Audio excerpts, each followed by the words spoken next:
Hello, everyone. This is Brian Eastwood, the site editor for SearchHealthIT.com. This presentation is one installment of a SearchStorage.com Health IT interactive classroom that covers disaster recovery and business continuity planning strategies for healthcare organizations. I am joined today by Ray Lucchesi, president of Silverton Consulting. Ray will be answering some common questions that healthcare IT professionals may have about disaster recovery planning. Thank you for joining us, Ray. Thanks for asking me, Brian. So the first question is, when healthcare professionals are getting through the planning process, should they look at disaster recovery and business continuity as being one and the same? No, not really.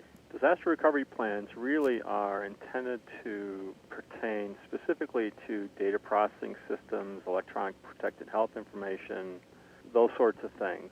Business continuity plan is a much more wider, much more all-encompassing discussion of how you continue to retain business operations in the event of an outage or a disaster. So, in fact, a disaster recovery plan is probably a significant part of a business continuity plan, but it's not the only thing in a business continuity plan. Business continuity plans will typically deal with how telecommunication services are restored or operated at a remote site, setting up temporary offices with temporary equipment at remote sites. Many healthcare organizations have significant investments in healthcare equipment, non-data processing healthcare equipment, in fact, and that sort of stuff needs to be considered, how that equipment will be retained and operations utilizing such equipment will be continued in the face of an outage. So yeah, I think disaster recovery plan is a significant portion of a business continuity plan, but a business continuity plan takes on a much wider scope.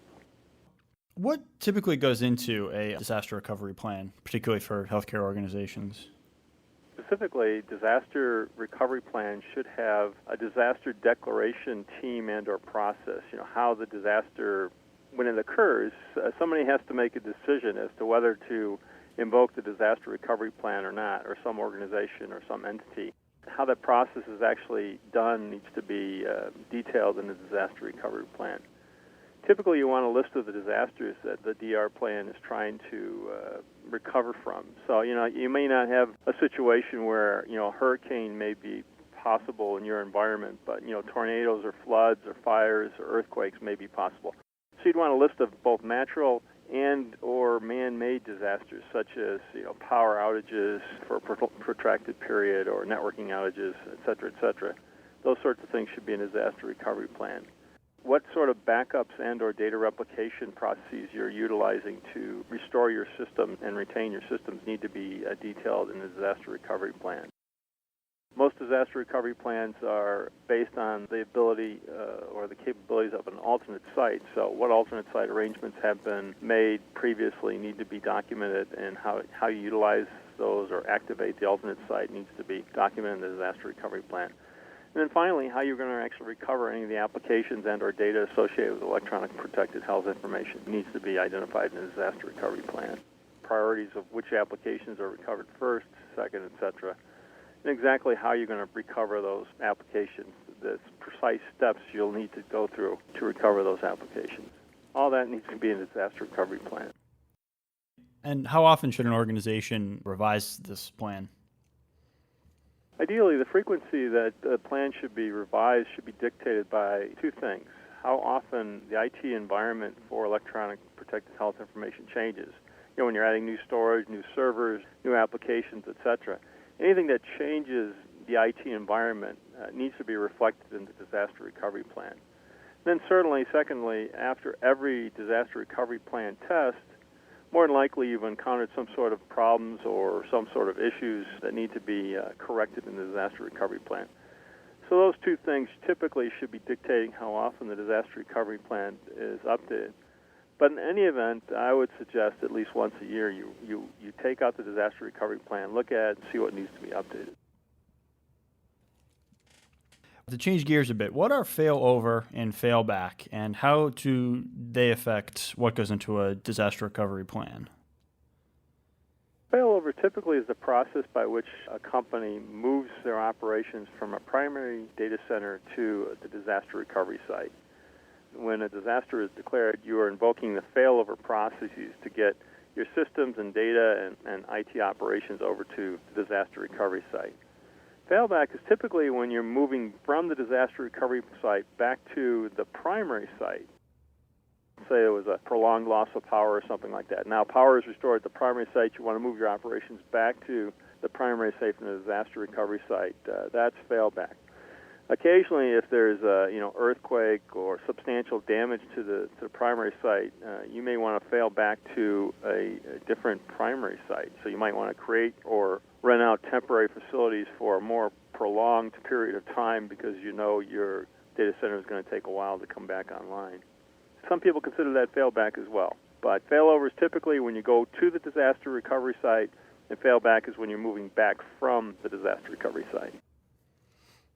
So to change gears a bit, one term we've heard gaining increased notoriety within the healthcare industry is virtualized disaster recovery. Could you give us a quick introduction to what that is and some of the technology and also some of the planning that's involved in using virtualized DR?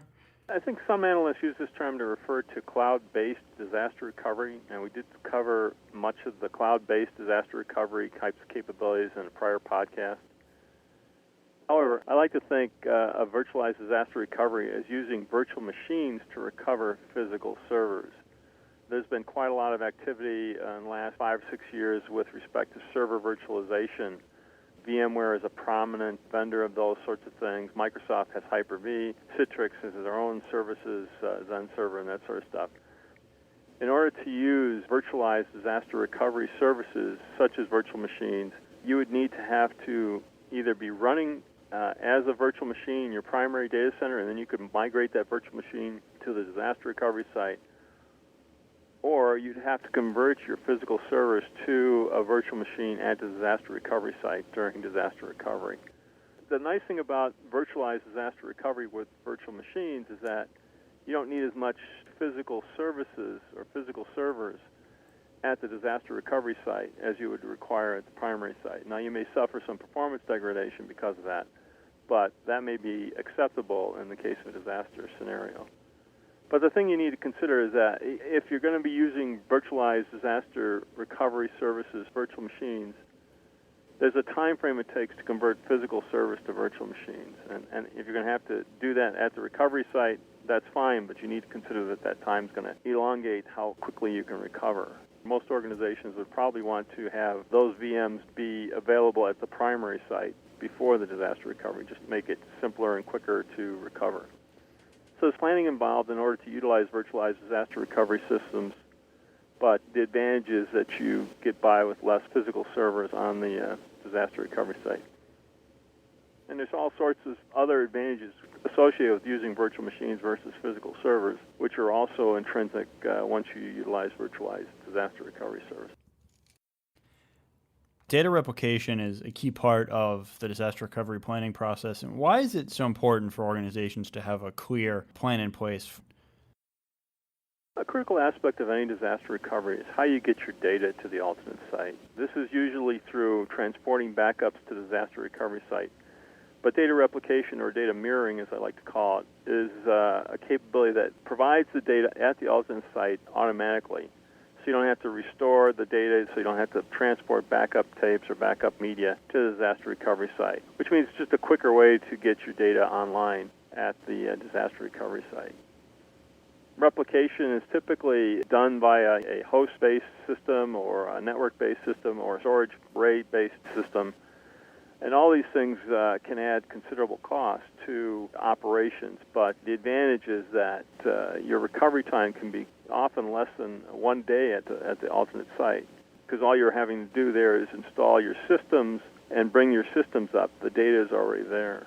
But the cost is considerable, and you have to consider the alternate site that you're running replication to will need to have whatever the replication software and or hardware is required, but you also have to have storage operating and being powered up and running at the alternate site to store your replicated data. So the costs are considerable, but the advantage is you don't have to restore your data. It doesn't take as long to have access to your data at the remote site. With healthcare organizations, a lot of that data exists in the form of protected health information that is subject to HIPAA requirements for keeping it private. How do you make sure that PHI is secured in a disaster recovery setting, both at the backup site and just in the form of providing patient care during a disaster? Essentially, all the safeguards that were at the primary location need to be replicated at the alternate site. In some cases, backup electronic protected health information can be encrypted while it's at the backup repository, but it needs to be decrypted when it's actually being used at the secondary site. Also, any physical site security constraints need to be retained. If you had badge access to your data center at the primary site, you probably need to have badge access at the secondary site or the disaster recovery site. So really, all the logical, all the physical, all the information technology services that you use to secure both electronic and non-electronic public health information at the primary site needs to be in place and in operation at the secondary site. You mentioned the badge access for maintaining data access. Are there any sort of other security controls, like access management, that you need to keep in mind? And how do you make sure that such controls are kept in place? For IT systems such as logon access controls, authentication systems, key management systems, all these systems are things that need to be restored and in place or recoverable at the remote site. So key management systems can be duplicated and or replicated similar to data replication. So you have a key management system at your primary site, the key management system at your secondary site, which are kept intact and in sync. If you use security tokens to log in to your desktops at the primary site, you probably need to have similar capabilities to utilize those same security tokens at the secondary site. Like I say, anything that you would employ at the primary site, if you were using data leak prevention to ensure that electronic protected health information is not released, you would want to have the same sorts of systems be recovered and restored and in operation at the secondary site during disaster recovery. So in any event, any of those systems and solutions that you used to protect and secure protected health information at the primary site should be in place at the secondary site. It needs to be part of the disaster recovery plan because it protects the electronic protected health information. Thanks very much, Ray. That wraps things up for me. Were there any additional points that you wanted to focus on? We started out with the discussion of business continuity plan, and we kind of sort of drilled down to disaster recovery. But the business continuity plan is a much more significant endeavor, although the major component of that obviously is the disaster recovery plan. But maintaining healthcare operations in the face of a disaster like a tornado or a flood is a substantial endeavor, which requires lots of thinking about how you're going to maintain those services in the face of those natural disasters. Now, a power outage or something like that, you may be able to retain your data processing operations at a secondary site and continue to provide rudimentary health care at a primary site with uninterruptible power supplies and things of that nature. In any event, a business continuity plan is a much more all-encompassing effort to ensure that your business continues to operate regardless of a disaster or a man-made outage. Okay, well, thanks very much for taking the time to chat with us about disaster recovery planning and business continuity planning. We hope those of you in the audience found this informative.